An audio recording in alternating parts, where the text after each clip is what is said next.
Before the weekend, having dropped off my car for maintenance, I decided to forego returning to the office and instead caught a ride home with the service technician. He promised to bring my car back later that day. The warm, late spring afternoon made it clear there was yard work waiting for me at home, so that sealed my decision. At our place, we've got a large backyard, and I was out near the back property line raking leaves when I noticed my brother's red Corvette pulling into our driveway. I thought to myself, great, the only reason he shows up here is to borrow something, and he hardly ever remembers to return it. As I approached the driveway, I heard my son Sam call out, "Hey, Dad, what brings you to the land of wimps?" Wait, why did Sam just call my brother Dad? And what's this about the land of wimps? My brother responded, "I'm returning Uncle Joe's circular saw. I accidentally cut the electrical cord, so he needs to get it fixed before I can finish my project at home. Is Clueless Joe around?" Clueless Joe? That's my name, and I don't exactly see myself as clueless. Or maybe I am? Perhaps I should just stay outside the garage and listen in on this strange conversation. Of course, I turned on my cell phone to record what was being said. Sam continued, "Clueless's car isn't here. He rarely gets home before 5, and I try to avoid spending much time with him anyway. So no, I don't think he's home.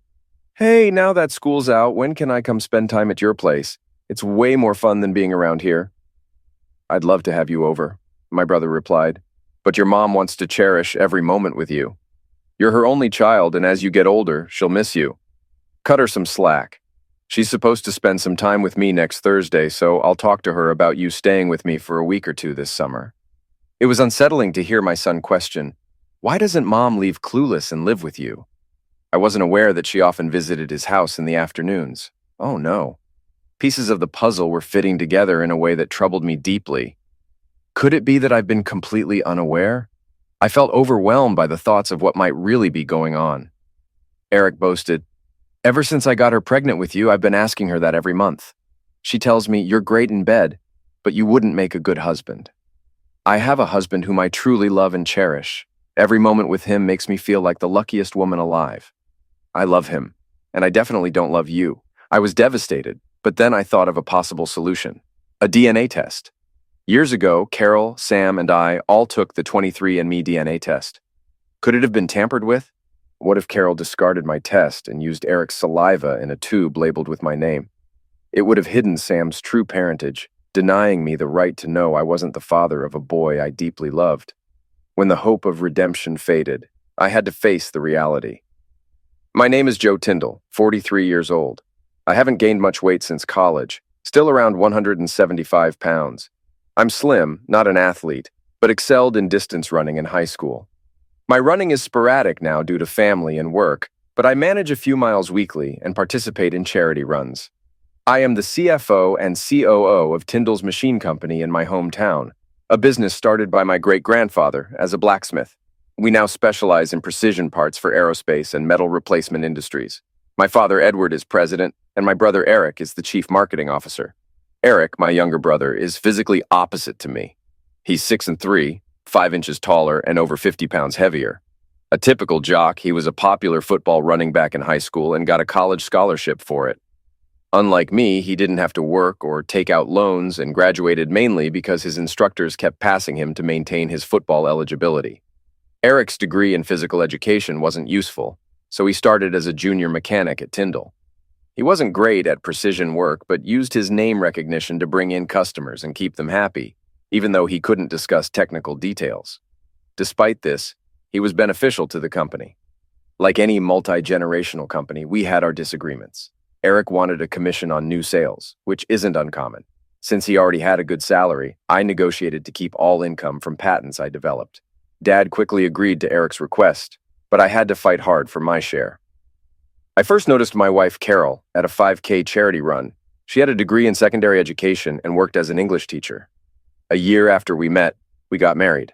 After 2 years of marriage, we decided to start a family. Despite many attempts, Carol didn't get pregnant. We tried different diets, positions, and tracked her ovulation. Neither of us wanted fertility tests yet. We went back to making love for the joy of it.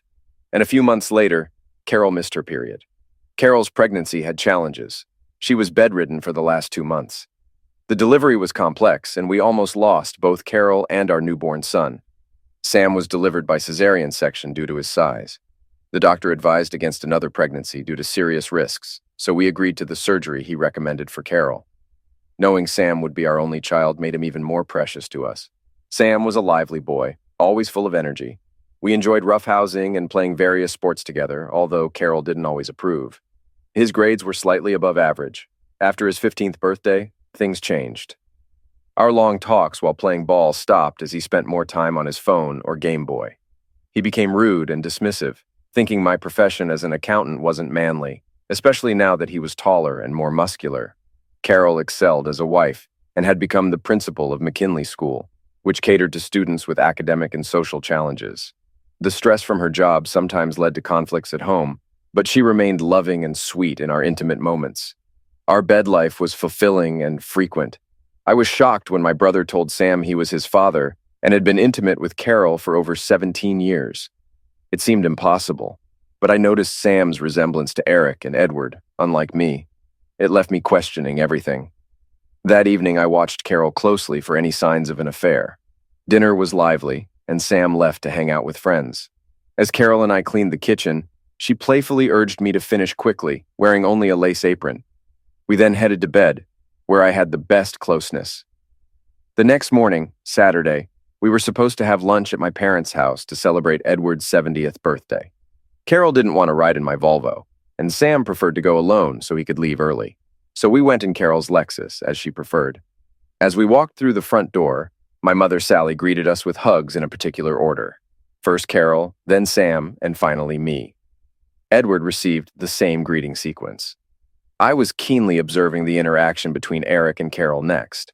Eric warmly hugged Sam and then extended his arms for Carol. His hug was enthusiastic, but Carol's response seemed lifeless. In fact, I detected what looked like boredom and frustration on her face as he embraced her. This wasn't the reaction I expected from longtime lovers who had been together intimately for 17 years. As for me, Eric greeted me with a handshake and a chest bump. My intention was to subtly investigate any potential affair or parental doubts, not to pry, but to approach it like a curious investigator akin to Inspector Clouseau from The Pink Panther. I wanted to stir things up and see if any secrets surfaced. During a quiet moment in the conversation, I casually threw out my first inquiry. "Eric, I need to talk to our CPA on Thursday afternoon. Will you be around the office to cover for me?" I knew Eric had no understanding of accounting procedures and wouldn't be much help if anyone called looking for me. "No, Joe, I'll be out of the office too. Got a big project going on," Eric replied confidently.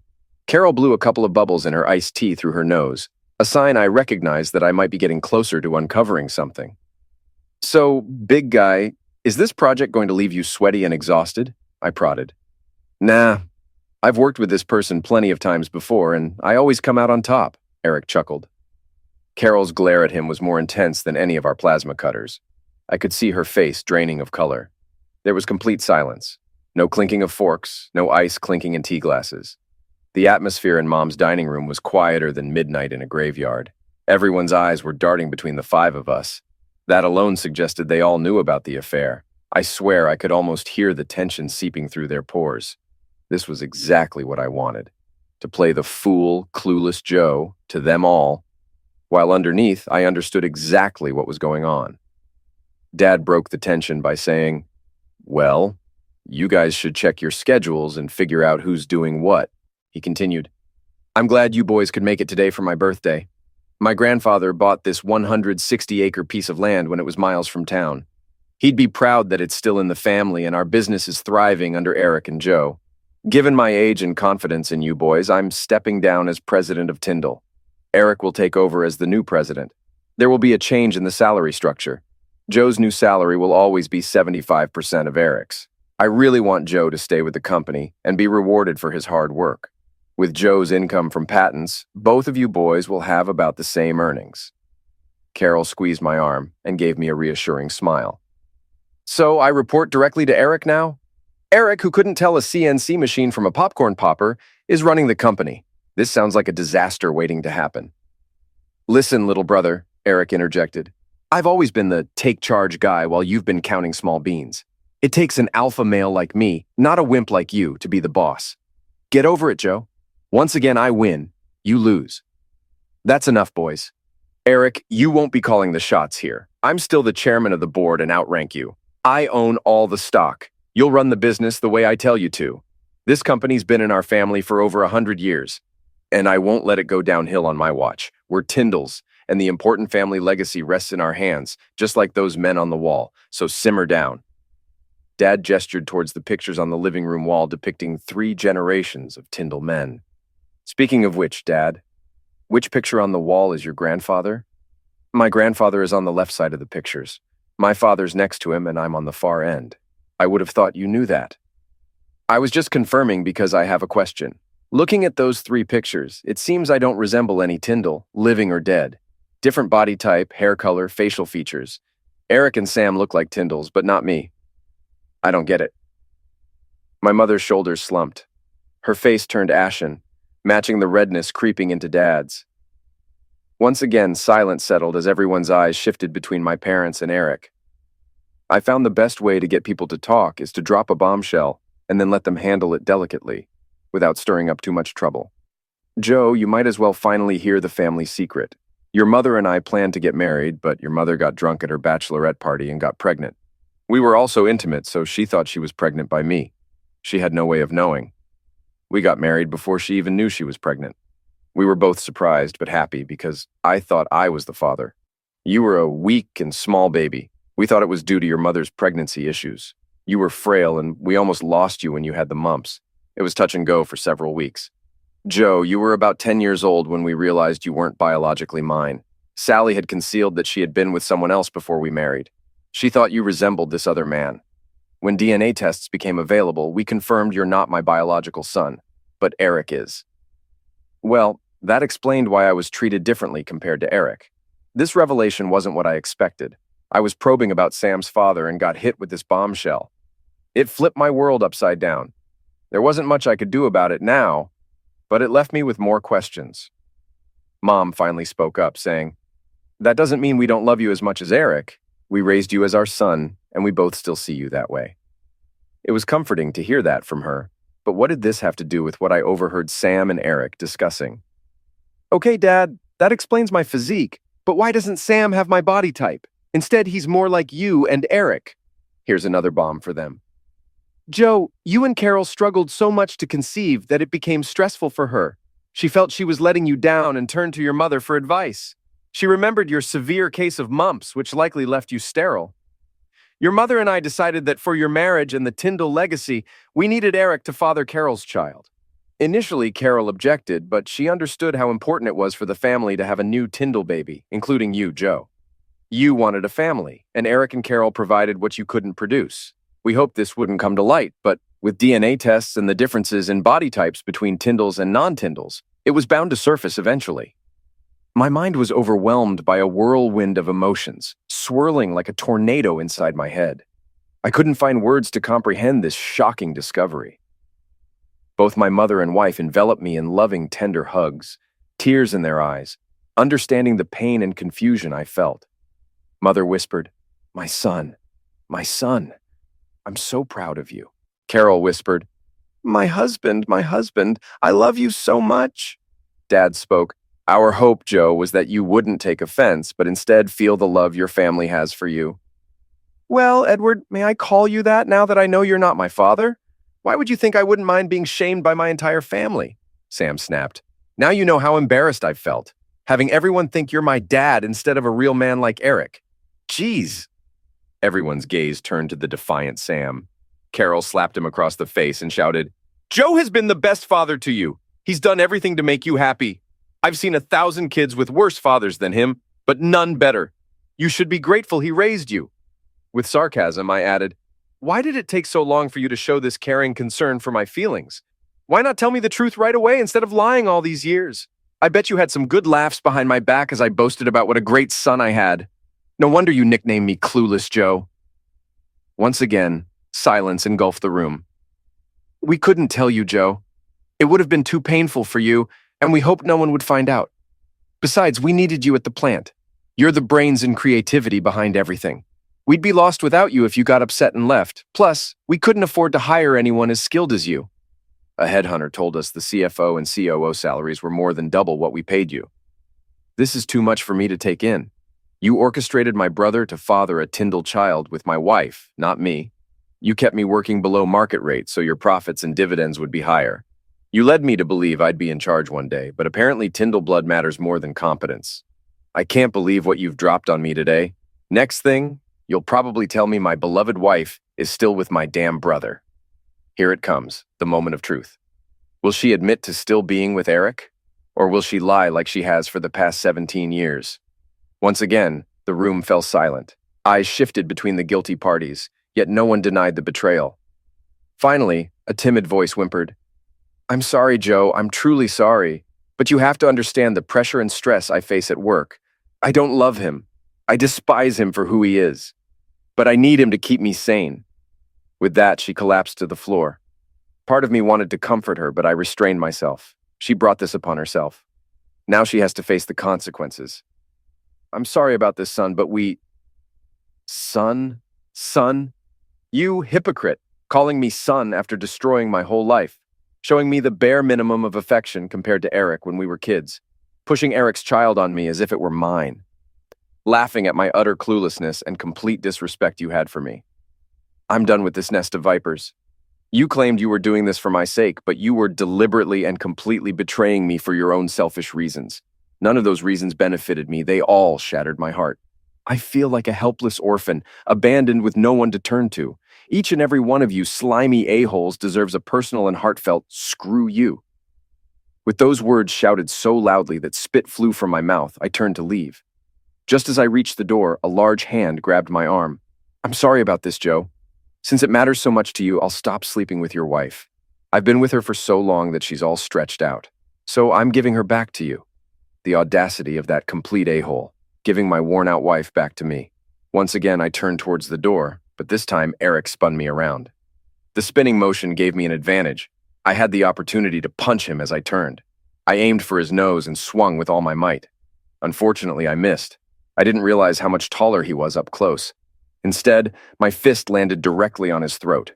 Even though I didn't hit his nose, his dark brown eyes bulged out of their sockets. His usual sarcastic remarks turned into "ack wak" and other guttural sounds. He dropped to his knees, clutching his throat, staring but not seeing anything. This was my last chance. I stepped back and kicked him as hard as I could in the underside of his testicles.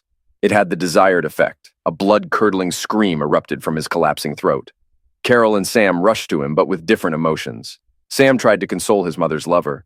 Then he turned to me and yelled, "You a-hole!"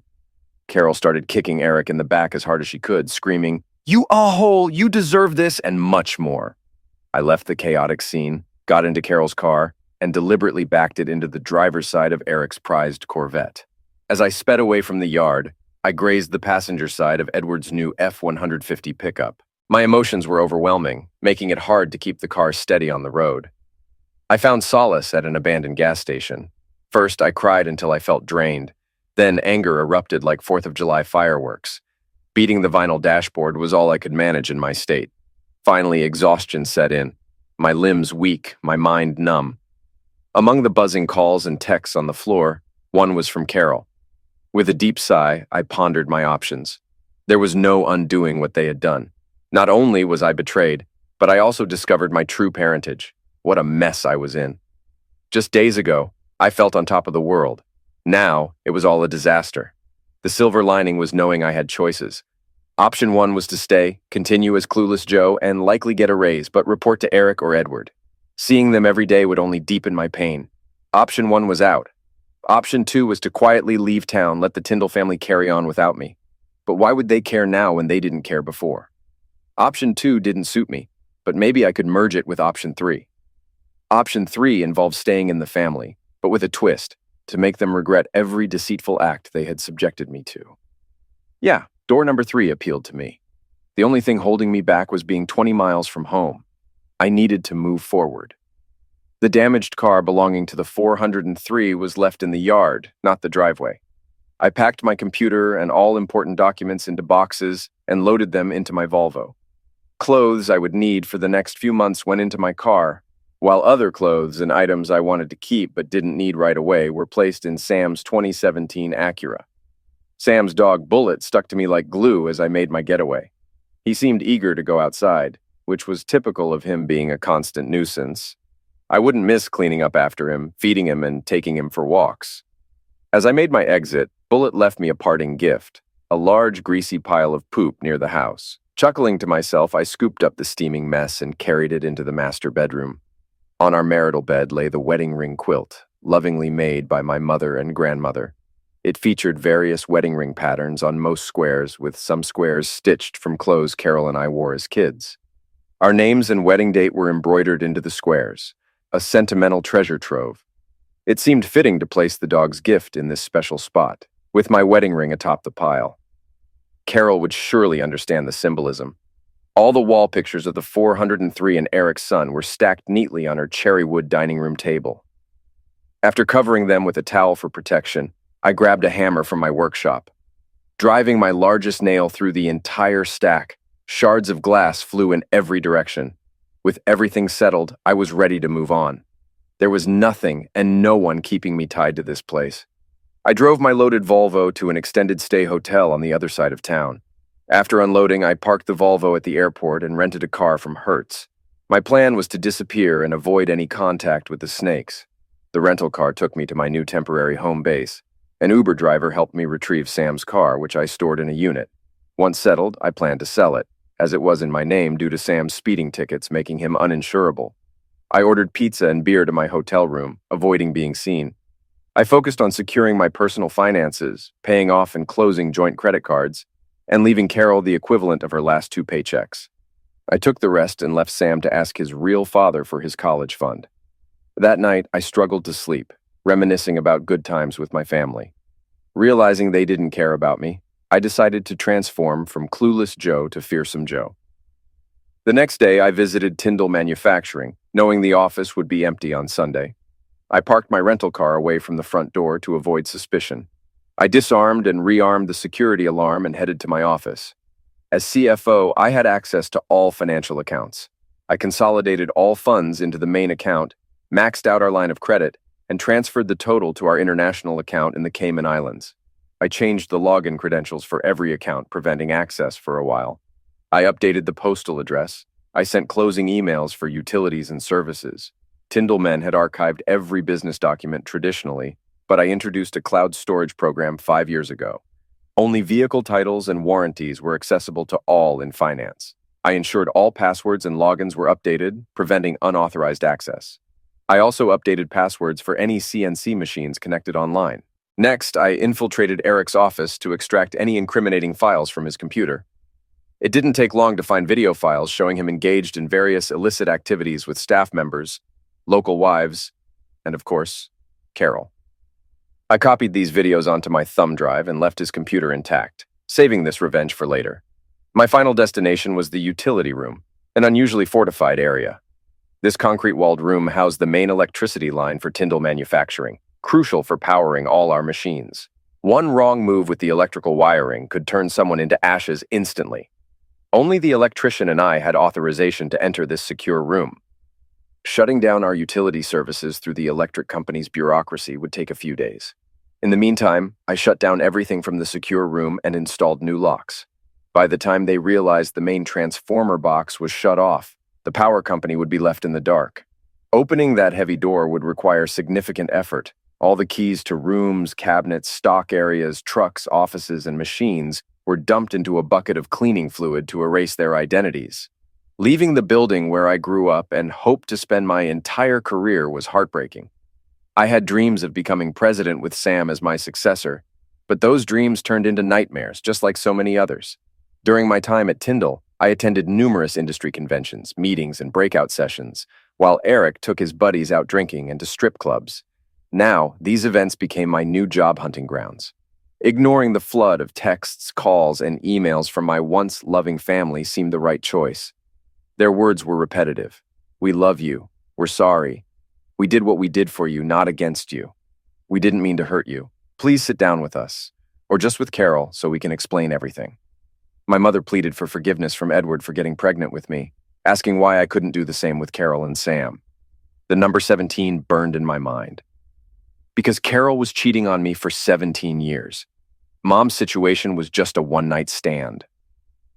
On Tuesday morning, I called my lawyer, Bob Carson, to discuss my options and have him represent me. He had an opening at 3 p.m., so I gathered the necessary documents and headed back to my apartment. My strategy was leaning towards filing for divorce due to adultery, but that would require moving Carol to another state, which seemed unlikely. I made it clear to my lawyer that I didn't want to pay child support and was okay with a 50-50 split of our assets. Since I didn't own any stock in Tyndall Manufacturing, that wasn't an issue. All I had was a modest salary and income from patents. Ironically, being underpaid by Tyndall turned out to be advantageous, as I had once hoped for promotions and stock ownership. Carol, as a school principal, earned a salary close to mine, so the attorney believed the divorce proceedings should proceed smoothly unless she contested. The plan was to handle the paperwork swiftly, ideally at her school. After all, she had humiliated me for years. It was time for her to feel some shame. During my visit to the attorney's office, I disclosed the reorganization of Tyndall's finances. As CFO, I had the authority to transfer funds between accounts, though I didn't take any money for myself. The funds still belonged to Tyndall Manufacturing. They just needed to go through some steps to access them. He cautioned me against my actions.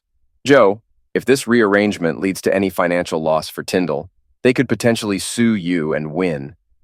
And what would they gain? I don't have assets for them to pursue.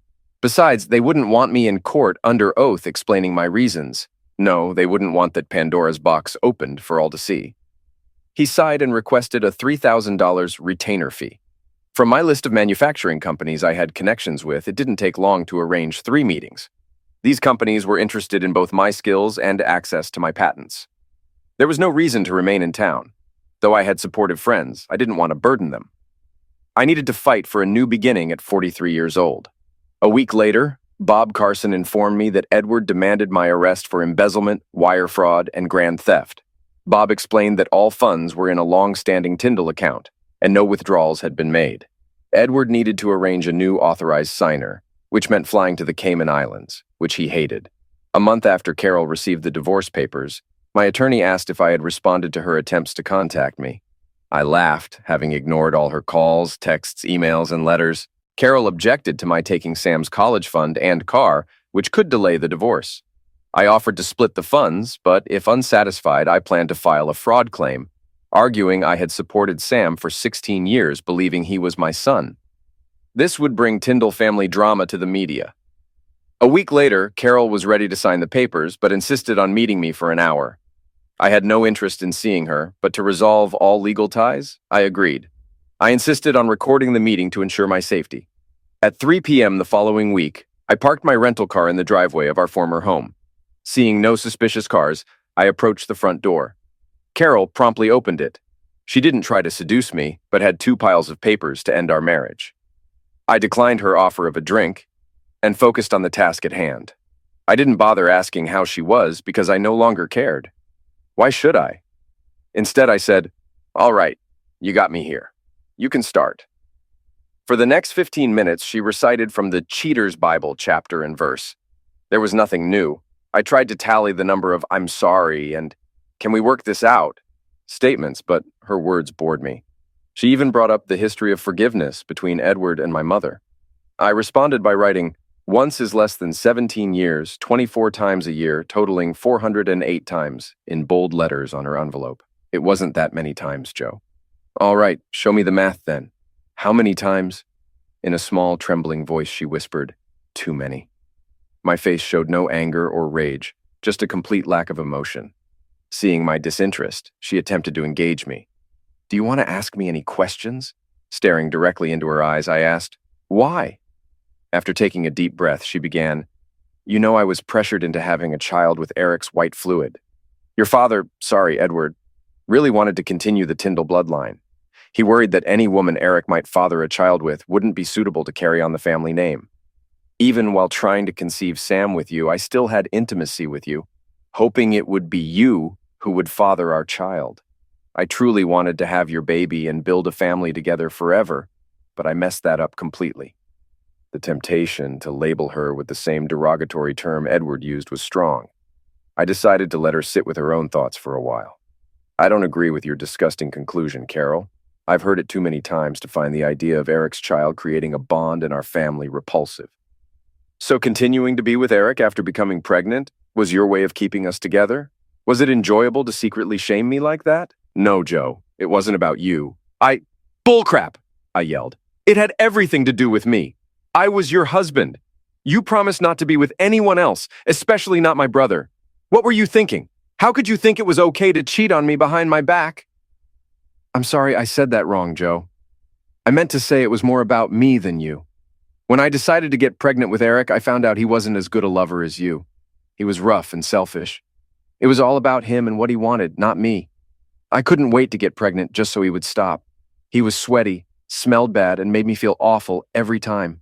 Once I was pregnant, I ended things with him.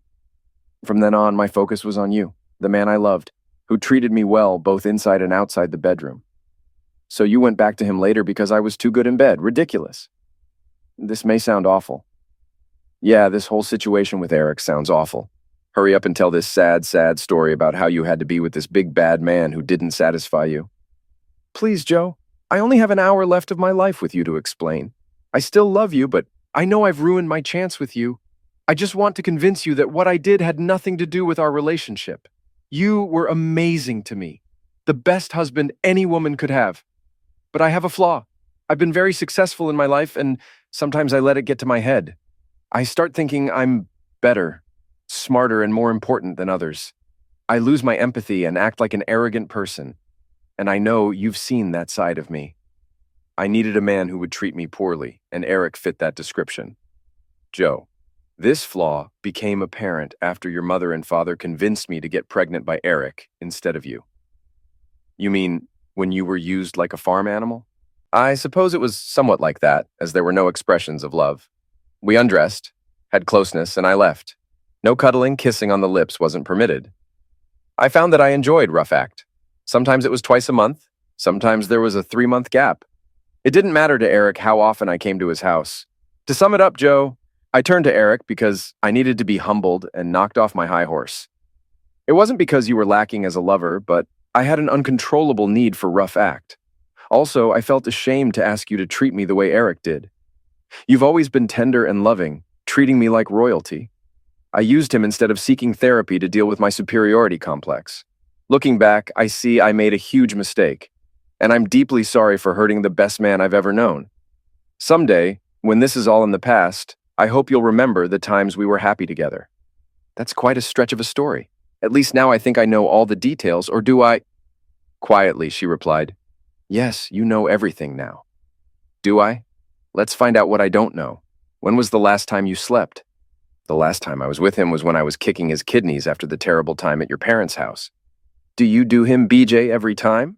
She nodded in response. And you swallowed all of it? Another nod. So when I came home from work and kissed you, there was still his fluid in your mouth? Absolutely not. I brushed my teeth at his place, used breath mints on the way home, and brushed again once I got home. I guess he didn't use a protection? She shook her head no. Did you ever worry about getting an STD from Eric? She just shrugged in response. Did we ever have closeness on the same day you were with Eric?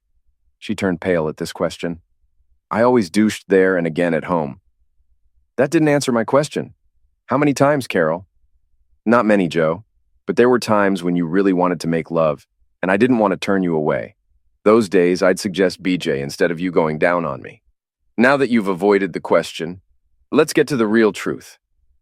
Did I ever go down on you after you had closeness with Eric? I didn't keep track of that. I didn't want to hurt you, but there might have been a few times over the years when that happened. I can't give you a number, but it probably did happen.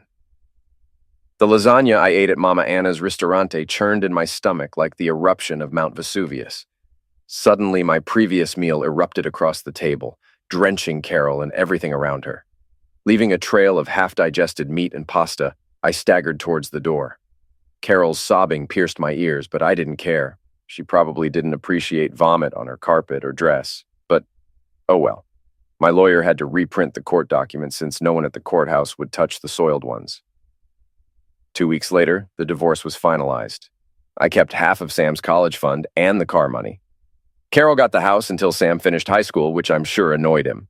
But since he wanted me out of his life, I left with my money. I refused to pay child support since I wasn't Sam's father. If needed, I was ready to file for adultery and sue the Tyndalls for fraud. No one wanted that kind of scandal. I was already embarrassed to be associated with them. During my self-imposed isolation, I debated whether to watch the video files I'd taken from Eric's office. I still couldn't get over Carol's affair, let alone watch two people I despised having closeness.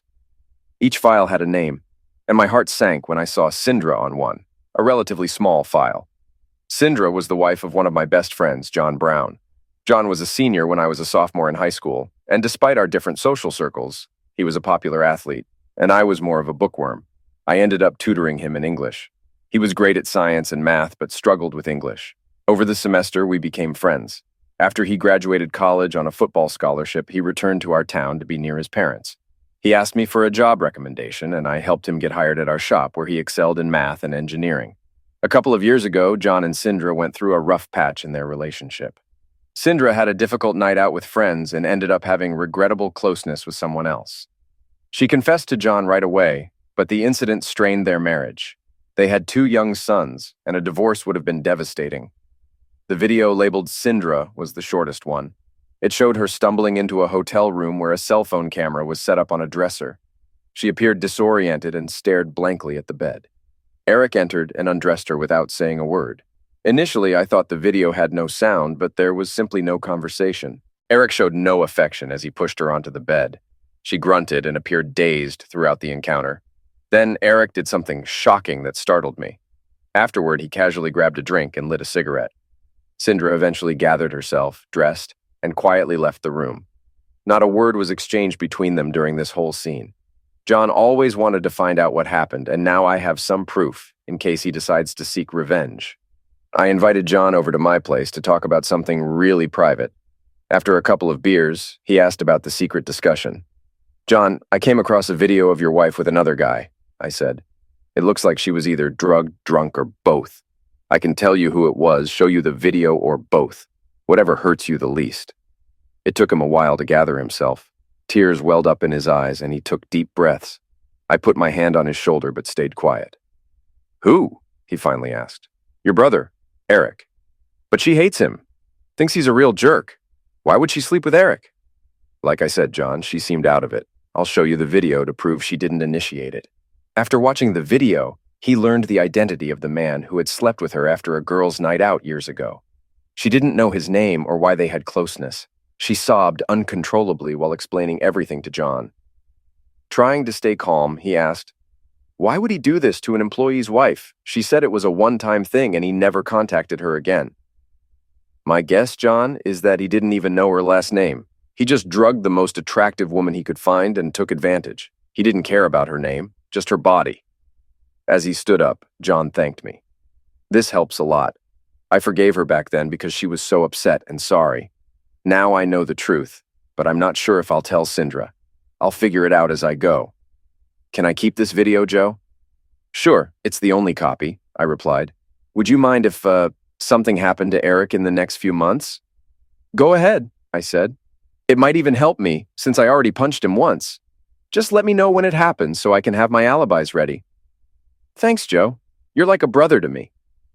"Yeah. And you're a better brother than the one I got assigned," I joked. We hugged, and as he left, he said, "Keep in touch." I didn't bother spending much time reviewing the videos of Carol and Eric. It wasn't worth the effort. It just messed with my head. When the time came, I decided to delete all the videos with Carol's name on them. I never wanted to see those two again. But fate had other plans. I accidentally hit play instead of delete. What I saw was more disgusting than I could have imagined. Carol was on her knees, looking euphoric facing the camera.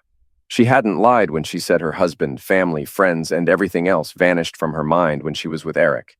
It was clear she was thoroughly enjoying it. Eric was aggressively having closeness with her, holding a dog leash around her neck with one hand and gripping her hair with the other, pulling her head up to the camera. Between gasps, he ordered her to bark like a dog. And of course she did. Seeing the woman I once loved degrade herself like this was devastating. This scene shattered every good memory I had of her. 2 weeks later, John came over for a beer to thank me. I had answered some painful questions that had been haunting him for years.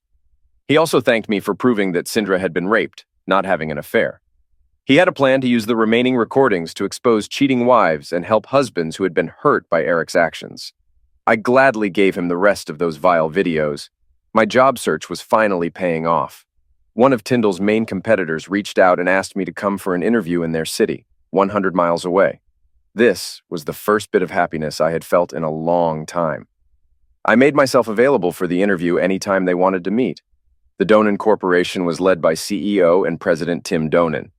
My meeting with Tim, he preferred not to be called Mr. Donen, went really well, and I was offered a great job package similar to what my colleagues had. There was one condition. I had to undergo a personality evaluation with the head of Reynolds Resources. After everything I'd been through in recent months, I worried about what they might find out about me. The person I was scheduled to meet the next morning at 10 was Mickey D. Reynolds, the owner. Reynolds Resources handled not only personality assessments, but also HR tasks, employee recruitment, corporate governance, and reporting for Donen Manufacturing. Tim mentioned this relieved him greatly, as he was more into engineering projects than administrative work. Their office was sleek and modern, a contrast from Donen's basic manufacturing setup. After giving my name to the attractive receptionist, I was offered coffee and a seat on the couch until Mickey D could see me. Once again, it's Mickey D, not Mr. Reynolds. To my surprise, Mickey D turned out to be Mickey D, a very attractive woman, probably in her early 30s. She didn't seem taken aback by my slight awkwardness as we shook hands. Her grip was firm yet feminine, which I liked. Over the next couple of hours, we talked about my skills, preferences, and engineering philosophy. Our conversation was polite and enjoyable. She delicately approached the topic of why I was leaving my long-held job at Tyndall. While she couldn't ask personal questions, she left it open for me to share anything I wanted. All I mentioned was that I had been passed over for a promotion to president and felt underpaid for my responsibilities. "Oh, wow, Joe, it's already 11:45 and I'm sure you're ready for lunch. I'll send my report to Tim and he'll be in touch with more details." "Would it break any rules if I offered to take you to lunch? You know, like showing the new guy around town, Chamber of Commerce style?" She grinned slyly and replied, "I'd be happy to."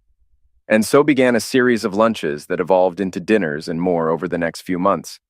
I took my time entering into a relationship, but I enjoyed spending time with her immensely. It seemed from her responses that she was content with the pace and the growth of our friendship.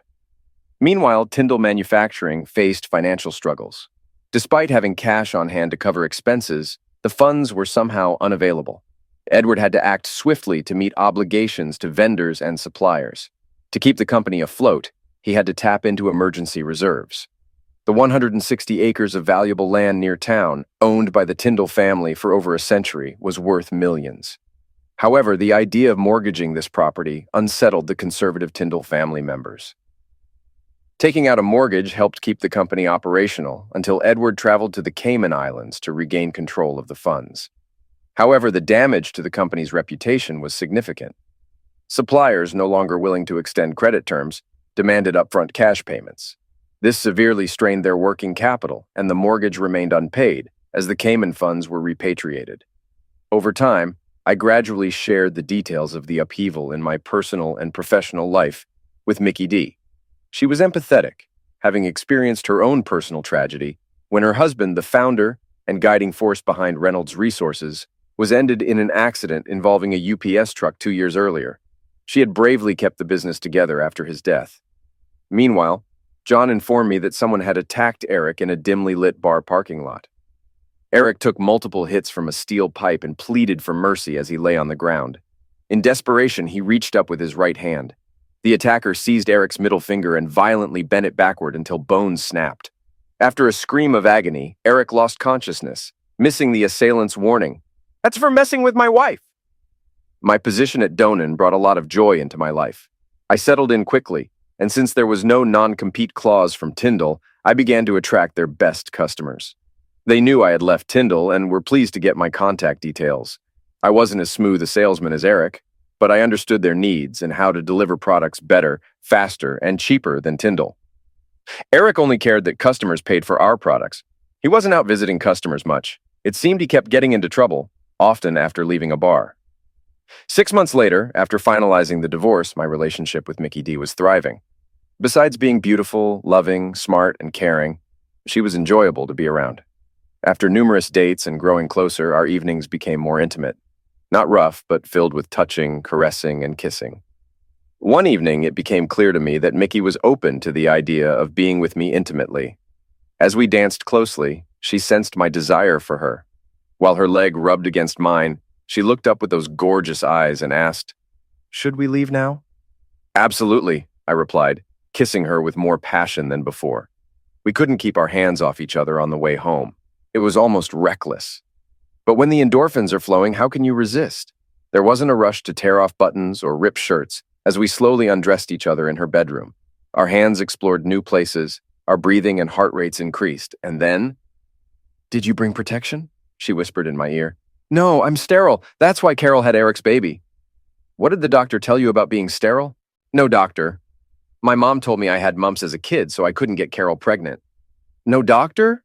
The same mom who lied to you about your father and encouraged your wife to sleep with your brother? If I were you, I wouldn't trust anything she said and would get a doctor's opinion. Now I'm ready. You have 3 choices, honey. Use your mouth, your hands, or your feet." "Feet?" "Yeah, feet, as in walking out of my apartment. You have 5 seconds to decide." After we had used up all our energy, we talked about my fertility. I agreed to visit a specialist to get my material tested. It would take about a week for my body to replenish what I released this weekend. At the doctor's office, the experience was embarrassing. I had to come back in a week for the results. Since Mickey was interested in this topic, I invited her to join me at the next doctor's appointment. The doctor quickly informed us that I wasn't infertile. It totaled only 25 million, while the average is between 50 and 100 million. Their mobility was average too. The doctor suggested that unless we were in a rush to have a baby, we shouldn't worry about pregnancy. Taking some vitamins and cutting down on drinking might help a bit. He recommended not stressing too much about getting pregnant. It's like playing roulette. With fewer amount, the chances are lower, but not impossible. Mickey D went back on birth control while I used protection for a couple of months. We thought it was time to move in together. Since Christmas was approaching, we decided to wait until after the new year. But first, she wanted me to meet her parents. She had already told them she was dating a great guy, her words, and they wanted to meet him at their house. This could be the start of having a real family again. I felt a bit nervous as we pulled up to their large but modest house. Just as the door opened, Mickey D stepped forward and hugged the man in gray slacks and a red Christmas sweater. She turned slightly and said, "Daddy, I want you to meet the man I love, Joe Tyndall. Joe, meet my father." I interrupted her, saying, "Mr. Donan, oops, Tim, I didn't realize she was your daughter. Wow, I'm not sure what to say." "Say, 'Nice to see you, Tim,' and come inside." "Why didn't you tell me Tim was your dad? Wouldn't that be something I should know?" "Yes, Joe, that's why we kept it quiet. I needed to see if you liked me for me, not for any inheritance. And I didn't want you facing gossip from employees about dating the boss's daughter and heir to the company. Like me, she had a younger brother who passed away at 16. So, what does being invited to Christmas dinner with your parents mean for us? Is this personal, business, or how does it affect our relationship?" "Joe, it means I love you and want you to meet my family. Business is separate. Since you said you have no family, I want you to spend Christmas with mine. Now that you know about Mickey D, the D stands for Donan. I really am clueless, aren't I?" She giggled, saying, "Maybe you need a D in your name for duh." We all laughed at that. With everything out in the open, we had a fantastic afternoon and evening. I really enjoyed being with Tim and Mickey's mom, Barbara. I may not always catch on quickly, but I had a feeling that asking for Mickey's hand in marriage would be well received by her parents. I'm pretty sure Mickey would say yes, but given my recent experiences, I didn't want to assume anything. My gut feeling was right. When I got down on one knee with a blue velvet box in hand, Mickey practically tackled me with a yes. Amid her kisses, she managed to say, "Yes, yes, yes," before stealing my breath away with her enthusiasm. 3 months later, we had a small wedding ceremony. On my side of the church, there were only John and Sindra, along with some new friends I had recently made. After a honeymoon in the Caribbean, we returned to my apartment to begin our life together. Our first priority was for Mickey to stop taking her birth control pills. We knew it might take some time to fertilize her eggs, so we were excited to start trying. We visited the county courthouse to legally change our names. Mickey D. Reynolds reverted to her maiden name, Mickey Donan. Society's more accepting views on gender identity, marital status, and personal names allowed me to change my name to Joseph Timothy Donan. When I asked Tim for his blessing, he was deeply moved and said with tears in his eyes, "Thank you, son." My friend John found a file of Carol having closeness with Eric and had the desire to avenge. John's son Tyler was the same age as the boys in Carol's school and played sports with them. Tyler provided John the text addresses of a number of junior and senior boys. Using a new address, John sent a copy of Carol and Eric video to each of these guys. A week later, Carol walked down the hallway between classes when she heard sharp barking. Finding it odd, she turned towards the sound and saw a small group of senior boys smirking at her. Initially, she thought a button might be undone on her blouse, or her skirt might have ridden up her thigh. When she turned away, she heard bark, bark, bark from another group of boys. Remembering the school's bulldog mascot, she thought it might be a team-building activity for the upcoming game on Friday night. The barking stopped as soon as she entered the office. For the next 2 hours, she didn't hear any more barking. But when she stepped out of the office, it started again. From one end of the hall to the other, it sounded like she had walked into a dog kennel at feeding time. There were occasional howls, but mostly it was bark, bark, bark, echoing wherever she went. None of the other staff members seemed to be experiencing this. The next morning, as soon as she stepped onto the concrete parking lot, it sounded like the starting line of the Alaskan Iditarod dog sled race. All eyes were now on her, as though she had 50 surround sound speakers turned up to full blast. Hurrying into the building, she focused on the concrete ahead, not the boys imitating dogs. She breathed a sigh of relief as the door closed behind her. Walking towards her office, she heard a single male voice say, "Bark like a dog." The deep voice sounded like Eric's, but why was he here? What could possibly be his reason for saying that? It hit her like a ton of bricks, realizing what had happened. The boys had somehow gotten hold of one of the videos where Eric had subjected her to humiliating acts. She skipped over how the video got out and went straight to worrying about the consequences. Her job, her career, her dignity, all of it at risk of being torn apart. She hurried into her office and slammed the door shut, wondering if her staff members were smirking because they knew. Who else had seen the video? What should she do now? Midway through the first school class hour, when the halls were empty, she dashed out of her office, shouting over her shoulder that she felt sick and was going home. It wasn't a lie. She genuinely felt sick. Instead of heading home, though, she sped down the street to Tyndall Manufacturing. Bursting into Eric's office, she snarled, "Did you distribute videos of us having closeness? If you did, I swear I'll end you." Eric could sense her rage. He quickly stuttered, "No, I have them all right here. I'm the only one with access." He patted his computer and pulled up the file. "You idiot. You've been hacked. They've gone viral and my life is ruined. Could things get any worse?" Sobbing and moaning, she collapsed to the floor. Not knowing what else to do, Eric rushed to his father's office, and together they hurried back to Carol, who was still in distress. The two decided to take her home, close the door, and get back to work. 5 years later, Carol had to step down from her principal position because she had lost the respect of her staff, students, and the school board. A new job was created for her, leveraging her expertise. She worked in an unfinished basement office, reviewing new state and national procedures and guidelines. She had minimal face-to-face interaction with coworkers and none with students. With greasy, unwashed hair and wearing flannel pajama bottoms paired with fluffy slippers, she arrived at the building at 6 a.m. and left an hour before school ended. Her notoriety left her isolated socially, forcing her to travel out of town for groceries. Sam, her son, often got into fights, provoked by classmates calling his mother Lassie the Wonder Dog. Initially, several men showed interest in her, sending dog biscuits with their phone numbers, hoping for a response. After I left, Tidal Manufacturing's financial situation plummeted drastically. They lost customers to Donan Manufacturing, faced increased CFO and COO expenses, and suffered from poor management by Eric, which doomed the company's economic stability. To settle debts, Edward had to sell the family's 160-acre farm, a legacy for mid-priced housing development, taking advantage of the scenic landscape. A business broker found a buyer for the company, marking the end of the family business. Edward and Sally moved into a small apartment, a significant expense from their Social Security checks. When they passed away, the only reminder of the Tyndall family in town would be their tombstones. Eric and Sam left town for new careers, Eric as a used car salesman and Sam flipping burgers. On July 1st, the new company owner called an all-employee meeting to introduce the new president. Edward and Eric were notably absent. The new shop foreman, John Brown, captured the crowd's attention and announced, "Ladies and gentlemen, meet our new president, Mr. Joe Donan."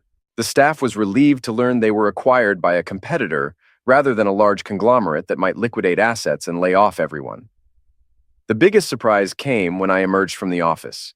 People murmured and stared, recognizing me but not by this name. Hey everyone! It feels good to be back here. Did you miss me? The crowd responded with a loud roar. I guess Eric didn't think he was as great a president as he thought he was. After reassuring all the Donen manufacturing employees about the expected growth and utilization from the former Tyndall manufacturing, the employees started chanting Donen, Donen, Donen. Of course, from now on, the name on the building and your paychecks will be Donen Manufacturing. More cheers followed. Thank you for the warm welcome. I'm confident this will be a positive change for all of us. Now, let me introduce you to my family. My wife, Mickey D., and our son, Timothy Joseph Donen. Yes, DNA confirmed he is my son. He is my